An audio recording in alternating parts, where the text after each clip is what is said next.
Hola a todos, bienvenidos y bienvenidas a nuestro programa de debate político Tesis y Antítesis, donde la síntesis les corresponde a ustedes. El Parlamento Laboral Ecuatoriano presentó una acción de inconstitucionalidad contra la ley solidaria y lo dispuesto por esta normativa se empieza a aplicar. Sobre estos y otros aspectos vamos a dialogar con los asambleístas Virgilio Hernández y Luis Fernando Torres, a quienes les damos la más cordial bienvenida. Yo soy Belkis Sánchez y en los próximos minutos estaré moderando este debate político.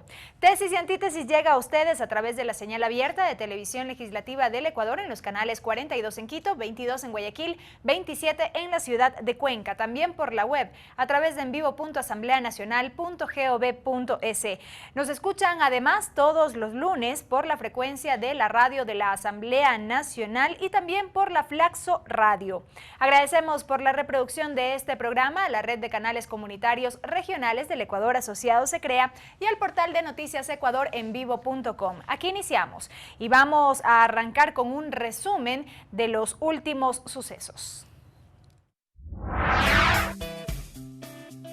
El Parlamento Laboral Ecuatoriano presentó el pasado miércoles 1 de junio una demanda de inconstitucionalidad en contra de la Ley Solidaria para la reconstrucción de las zonas afectadas por el terremoto ante la Corte Constitucional.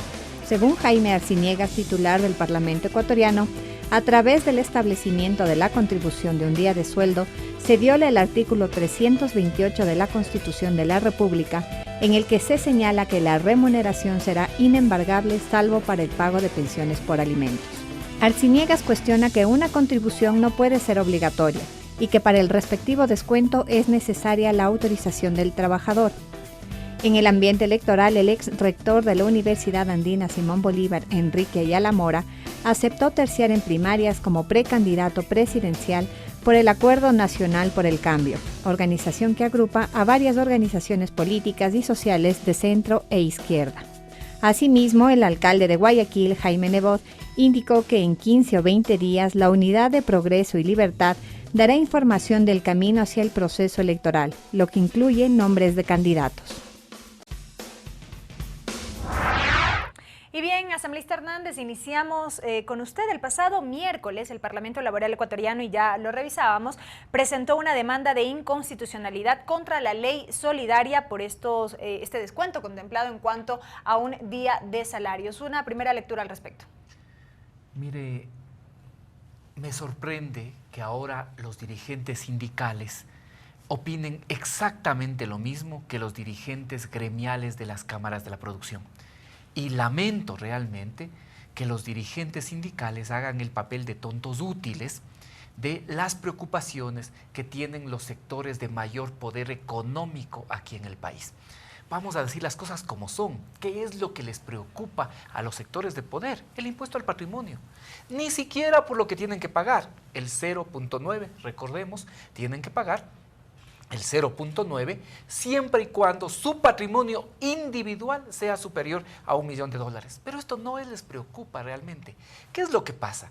Que al cobrarles un impuesto al patrimonio, ahora sí van a tener la obligación de declarar efectivamente cuál es el patrimonio. Y se va a poder ver qué es lo que declaraban con anterioridad. Sí, que esto era un mecanismo de control, pero se va a poder ver si es que efectivamente declaraban. Eso es lo que les tiene angustiados. Esta campaña que hay en contra de la ley solidaria, a pesar del objetivo loable que tiene esta ley, es básicamente por eso.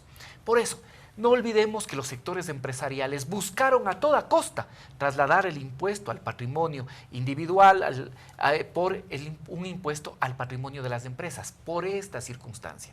Como esto sería inmoral salir a decir, como los 4.100 más ricos de este país no pueden salir a decir eso, porque sería antiético, sería inmoral, que quienes más tienen no contribuyan en un momento en que el Ecuador lo demanda, entonces utilizan otros argumentos. Y lamento realmente que ahora los trabajadores se presten para ser, como vuelvo a señalar, o cumplir lo que buscan sus patronos. En pleno siglo XX, en la segunda década del siglo XXI, perdón, ¿no? En la segunda década del siglo XXI se olvidan de su compromiso con los sectores populares y lo que hacen es servir básicamente los intereses de sus patronos. Gracias, asambleísta. Asambleísta Torres, bueno, ya escuchamos la posición del asambleísta Hernández. No obstante, Jaime Arciniegas del Parlamento Laboral Ecuatoriano había señalado que un impuesto sobre el ingreso está prohibido por la norma constitucional. ¿Esto está prohibido o no? La ley para la reconstrucción de las zonas afectadas adolece de una serie de deficiencias y el Parlamento Laboral ha demandado, de lo que conozco, una parte de la ley, aquella que tiene que ver con la contribución forzosa que tienen que hacer aquellos que están en relación de dependencia con una parte de su sueldo. Efectivamente, de lo que yo he podido revisar, la Constitución no permite que se pueda tomar parte del sueldo, así sea con una ley como la que se aprobó. Lo que sí se puede es gravar la ganancia final y por ello se paga el impuesto a la renta. Pero esta contribución, tal como aparece en la ley, que en el fondo es un impuesto sui generis, en cierto modo viola la norma constitucional que protege el salario y la remuneración del trabajador. Y están en su derecho, creo yo, Virgilio, de presentar la demanda. Será finalmente la Corte Constitucional la que tendrá que pronunciarse sobre la admisión y luego sobre la constitucionalidad o no de la ley en ese punto. Los trabajadores no han demandado la inconstitucionalidad del impuesto al patrimonio, tampoco lo han hecho otras personas, a pesar de que se trata de un impuesto inoportuno, un impuesto que perjudica, por ejemplo, a personas de la tercera edad, que pueden tener patrimonios iguales o superiores a $1 millón, pero que carecen de la liquidez para poder pagar el tributo. En el caso de los de la tercera edad, hay una afectación inclusive porque forman parte de un grupo vulnerable. Pero si se quiere utilizar el alcance de la ley con un mensaje de corte populista, la ley es ideal en ese punto. Pero como la ley subió el IVA del 12 al 14%, la situación se complica, porque ese incremento del IVA del 12 al 14% golpea los bolsillos de todos y especialmente de los estratos bajos, populares y medios. Gracias, asambleísta Torres. Asambleísta Hernández, inclusive se había anunciado una acción de repetición en contra de aquellos asambleístas que aprobaron esta ley.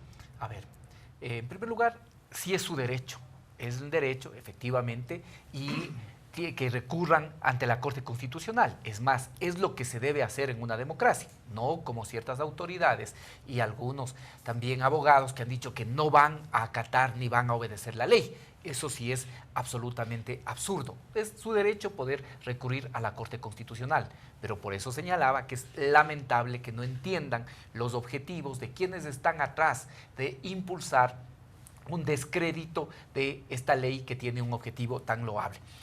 Creo que es importante aclarar qué es lo que dice la Constitución. La Constitución prohíbe disminuir los salarios, las remuneraciones. Eso está prohibido por la Constitución. Si se lo hace, tiene que ser de acuerdo, tiene que ser en mutuo acuerdo con los trabajadores. Eso está prohibido. Pero de ninguna manera está prohibido establecer un tributo. No olvidemos que los tributos son contribuciones, son tasas, son impuestos. Y las contribuciones son especiales y de mejoras. ¿Qué es lo que diferencia a la una de la otra? Que las contribuciones especiales son con un objetivo específico. ¿Cuál es esto? En este caso, la reconstrucción de las provincias de Manabí, Esmeraldas y otras zonas que fueron afectadas por el terremoto del 6 de abril. Ese es el carácter. Por lo tanto, decir que no se puede establecer un tributo es absolutamente absurdo. Esto es quitar la naturaleza, por ejemplo, del impuesto a la renta. Es exactamente lo mismo. El impuesto a la renta es un impuesto que se hace sobre lo que ganan, sobre la ganancia, sobre la renta que tienen efectivamente todas las personas que trabajamos. Y por eso ese impuesto es un impuesto progresivo. 20 Quien segundos. gana, digamos, con las deducciones que se hacen hasta 20,000 al año, no paga impuesto a la renta y está bien. En este caso se trata de una contribución, pero también es un tributo. Las contribuciones pueden ser establecidas de tal manera que no hay ningún fundamento y señalo que lo único que hacen los trabajadores es hacerle el juego a los sectores de mayor poder económico en el país. Gracias, asambleísta Hernández. Asambleísta Torres, ¿desde el Partido Social Cristiano se ha considerado alguna acción también en este sentido de demandar la inconstitucionalidad de esta ley o de parte de la misma? Por lo pronto no, y creo que nos es necesario debido a que la ley carece de legitimidad. Basta conocer la opinión pública de los sectores mayoritarios ecuatorianos para saber que la mayoría está en contra de una ley que por la fuerza le quita al trabajador parte de su ingreso. El impuesto a la renta grava la ganancia. La tasa, como todos sabemos que también es un tributo, paga a alguien por un servicio directo que recibe. Las contribuciones se pagan por beneficios que se reciben. En el caso de los municipios hay la famosa contribución por mejoras, pero no puede haber contribuciones por los aires. ¿Contribuyo para qué? ¿Para otros o contribuyo porque yo recibí un beneficio? En el caso de los trabajadores a quienes se les está cobrando un día del sueldo, ellos no han recibido ningún beneficio. Están obligándoles a pagar por un beneficio hipotético que otros podrían recibir. Entonces el camino no era ese, era otro, y por ello es que en ese punto la norma es inconstitucional, porque el hecho de que alguien reciba un sueldo, un salario, no significa que tiene una ganancia. La ganancia aparece cuando uno descuenta los gastos que ha hecho. De ahí entonces que no es una contribución, tampoco es un verdadero impuesto, es una expoliación que se le hace, en este caso, al trabajador sometido a una relación de dependencia. Debieron haber visto otra figura si querían tomar parte de los sueldos de los trabajadores ecuatorianos, pero no utilizar este camino, porque el antecedente es terrible. Con este precedente, el día de mañana, en este o en cualquier otro gobierno, ya se podrán, mediante aprobaciones en la Asamblea, aprobar estos tributos que son expoliaciones a lo que recibe el trabajador en relación de dependencia. Y ello, en una democracia, no puede estar permitido, ya que va en contra del principio de protección de lo que es de cada uno. Sería una confiscación. Gracias, asambleísta Torres, asambleísta Hernández. Amigos, es tiempo de una primera pausa aquí en Tesis y Antítesis. No se vayan porque al volver continuamos con más de este debate sobre la coyuntura política y económica. Ya regresamos.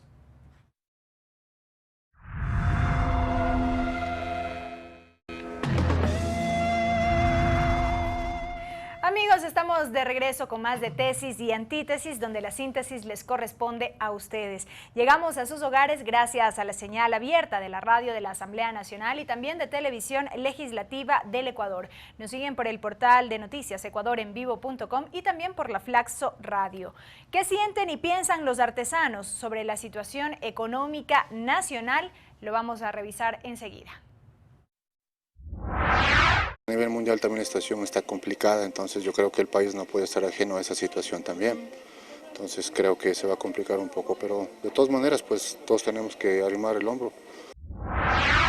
De lo que hubo el terremoto y desde ahí para acá ha bajado mucho las ventas, la situación ha bajado demasiado. Siempre nos afecta el IVA, que ahorita que ya sube las IVA, los impuestos. Entonces eso yo creo que eso le afecta bastante al pueblo. Radio oía que un señor dice si un pan que costaba 14 centavos ahora va a costar 17. Eso no venía ni al tema porque el pan no podía incluir en el 14 porque les está dando, como decir, ideas a las personas que hacen negocio de cualquier situación. O sea, no nos afectaría mucho porque, o sea, es el 2% y la verdad, tocando los pies en la tierra sería bueno porque ¿de dónde van a sacar después recursos para ayudar a la costa principalmente? Yo creo que la crisis va golpeando a mayores sectores sociales, o sea, a la gente de clase baja y a la clase sándwich, clase media, y a la clase profesional obviamente en libre ejercicio, ¿no? Yo sugeriría que para que haya más competitividad, que dicen, debería haber esa actitud del Estado de darnos espacios donde nosotros podamos ser partícipes de nuestros productos, de nuestras artesanías que hacemos. Venga el gobierno que venga, no tiene la varita mágica como para solucionar la situación del petróleo, por ejemplo. Y bien, continuamos luego de haber escuchado a los ciudadanos. Asambleísta Hernández, en su mayoría se han referido a este incremento de los 2 puntos porcentuales del IVA contemplado en esta ley que está vigente y este tema puntual que entró en vigencia este 1 de junio. ¿Cuál sería entonces una primera lectura de lo que se han señalado los ciudadanos y una expectativa de recaudación? Mire, ver la madurez con la que se expresan los ciudadanos, no solo ahora, sino que se han expresado desde el 16 de abril, contrasta con la actitud de los dirigentes gremiales y en este caso los dirigentes de los trabajadores. Vea lo que decía una de las personas entrevistadas, que a pesar de reconocer que puede tener una afectación, sin embargo señalaban que no pueden estar ajenos a la situación actual. Y lo mismo, que hay que poner los pies en la tierra y ver cómo damos respuestas frente a una situación concreta. Entonces decía que esa actitud contrasta. Ahora hay coincidencia entre lo que dicen los dirigentes laborales y lo que dice Luis Fernando. Llaman a esto confiscación, expoliación, cuando lo que se trata es básicamente de un tributo vía contribución de un día de sueldo. Yo quiero recordar aquí al sinnúmero de comunicaciones a través de las redes sociales, de llamadas que nosotros tuvimos, de personas que no ganaban 1.000 y que sin embargo querían contribuir.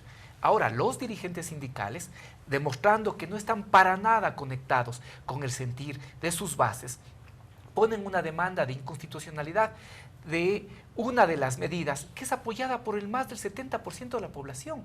No es cierto que la mayor parte de la población esté en contra de las medidas. Hay dificultad, resistencia frente al IVA, pero frente a las otras medidas, lo que tiene que ver con utilidades, patrimonio, lo que tiene que ver con el día de sueldo, más bien hay apoyo por parte de la población. Pero una dirigencia sindical sin conexión con su base lleva adelante una demanda de inconstitucionalidad como esta.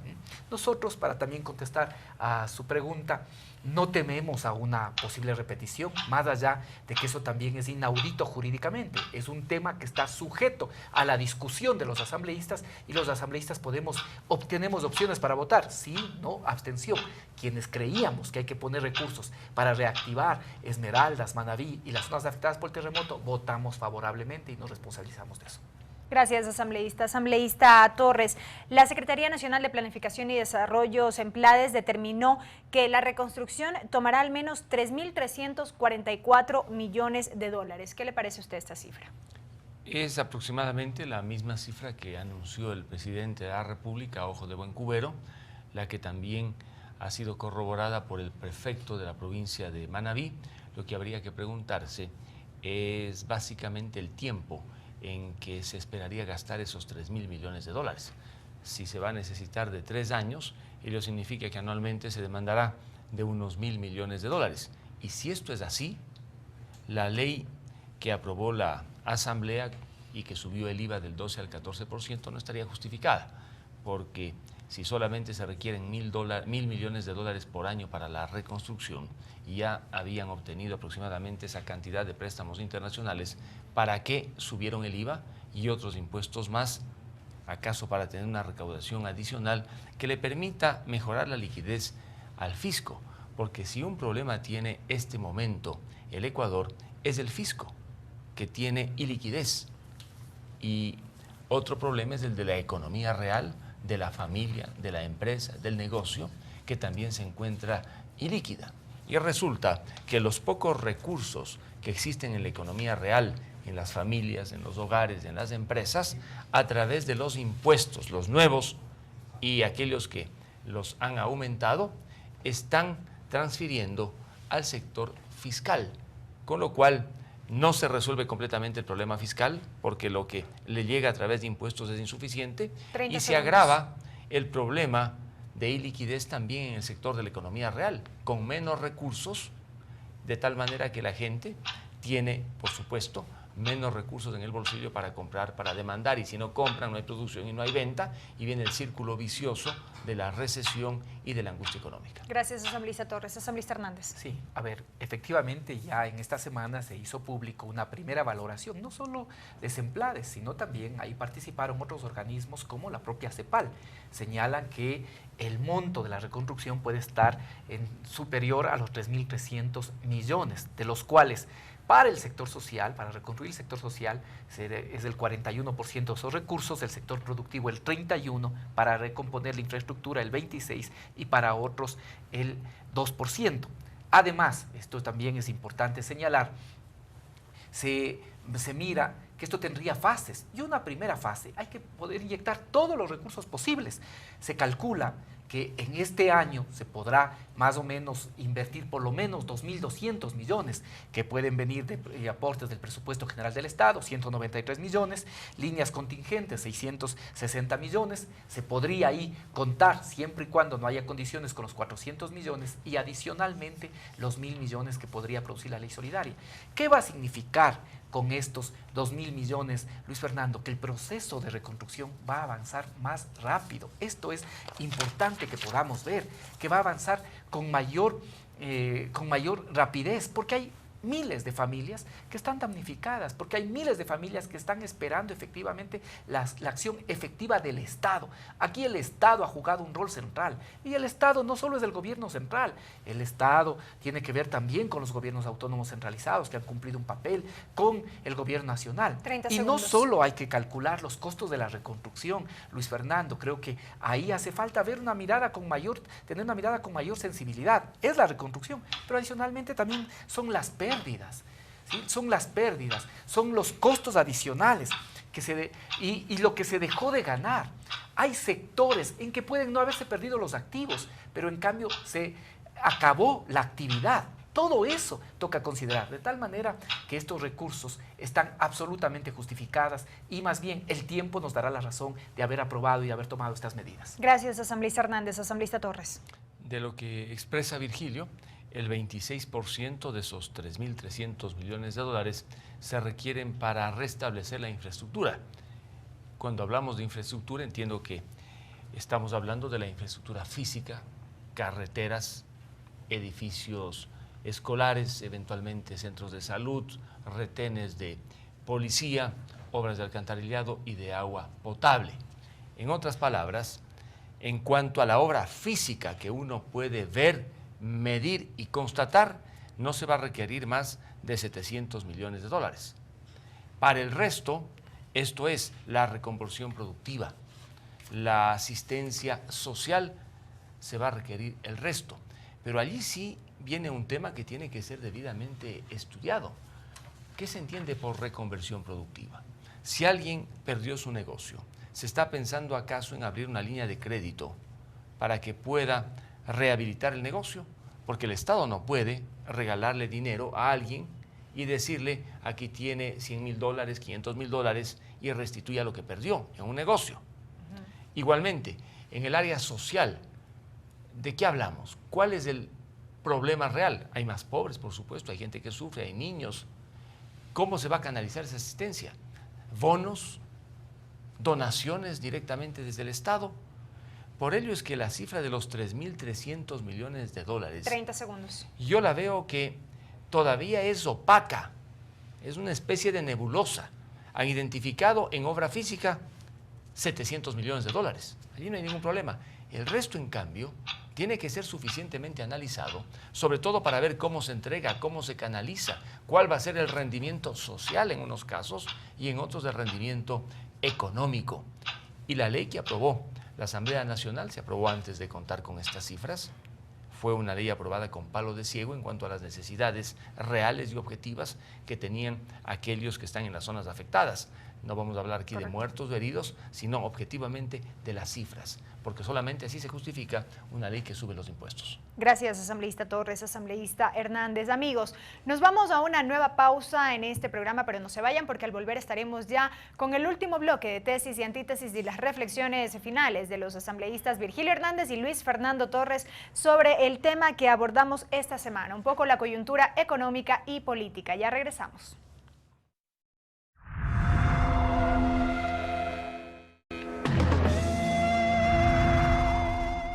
Amigos, seguimos con más de tesis y antítesis, donde la síntesis les corresponde a ustedes. Continuamos con este debate sobre la coyuntura económica y política. Llegamos a sus hogares gracias a la señal abierta de la radio de la Asamblea Nacional, Televisión Legislativa del Ecuador y también por el portal de noticias ecuadorenvivo.com y la Flaxo Radio. En este último bloque de tesis y antítesis, como siempre, como es habitual, los asambleístas tienen 3 minutos cada uno para sus reflexiones finales sobre el tema que abordamos esta semana. Asambleísta Hernández, continuamos con usted. Sí, a ver, el estudio que se ha realizado, Luis Fernando, es un estudio que tiene toda la seriedad del caso. Aquí hay investigadores, hay especialistas de CEPAL, y el propio representante de CEPAL ha señalado que estos 3.344 es de base, es decir, que esto todavía podría incrementarse. Segundo, no olvides tú que de este monto se estima que el 95% de las pérdidas y de los impactos están en Manabí, y el 67% corresponde con el sector público.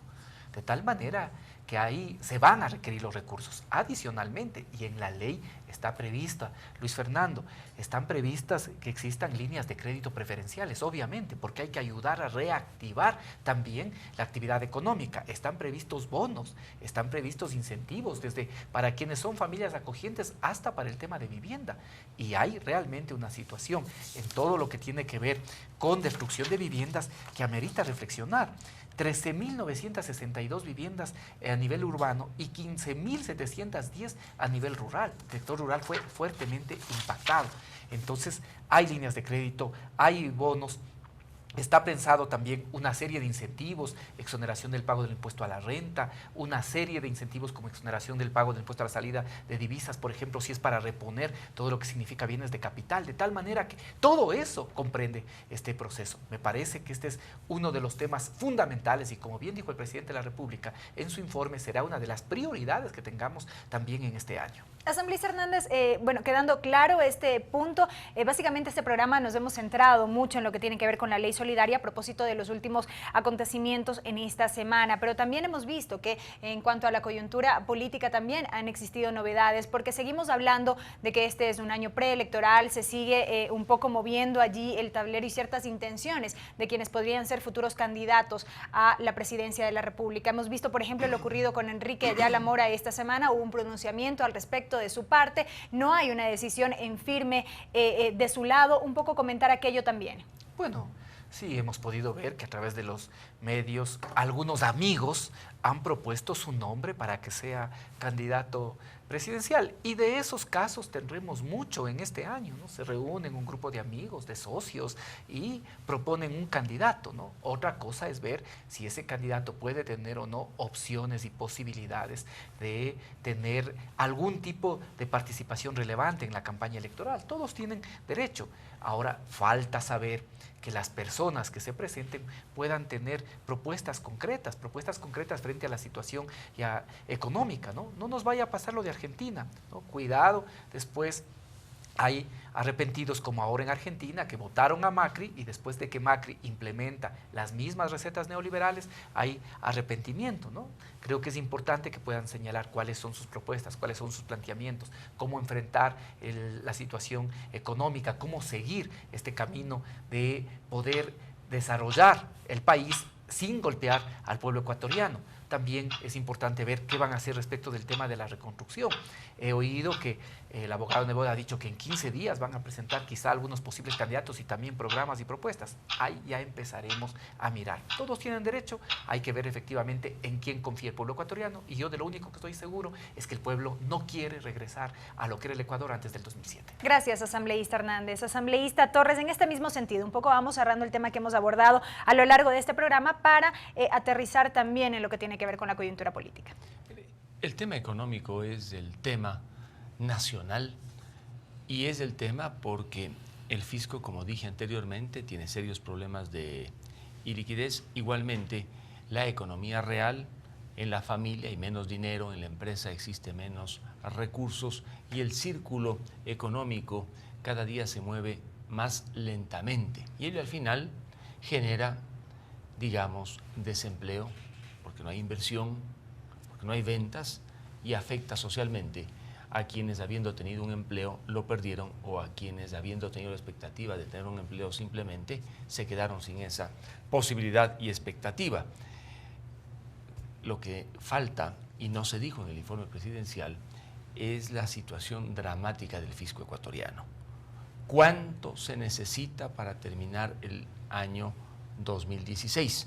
El gerente del Banco Central, en una entrevista periodística, señala que se ha dejado de recibir cerca de unos 10.000 millones de dólares con motivo de la caída del precio del barril de petróleo, y una serie de créditos, entiendo que de China, que no han llegado.